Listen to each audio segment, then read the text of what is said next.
మీరు చూస్తున్న ఈ భయంకర ఉగ్రదేవతే గుహ్యకాళి అంటారన్నమాట. మహాకాళి సంహితను అనుసరించి ఒక గుహ్యకాళికి 18 రకాలైన మంత్రాల్లో తేడా అనేది ఉంటుంది. బ్రహ్మ, వశిష్ఠుల వారు, శ్రీరాముడు, శ్రీ మహావిష్ణువు, కుబేరుడు, యముడు, రావణుడు, ఎంతోమంది రాక్షసులు, శ్రీ మహావిష్ణువు అంతేకాకుండా పరమశివుడు వీళ్ళందరూ కూడా ఈ గుహ్యకాళి దేవతను ఆరాధించిన వాళ్ళే.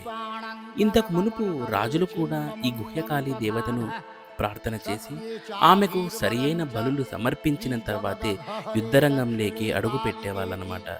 ఈమెకు దాదాపు 1, 3, 5, 10, 20, 30, 36, 60, 80, 100 రకాల తలలు కూడా ఈమెకు ఉన్నాయని మనకు మహాకాళి సంహిత చెబుతోంది. భరతుడు, రాముడు ఇలాంటి వాళ్ళు కూడా మనకు ఈ గుహ్యకాళి దేవతను ప్రార్థన చేశారు.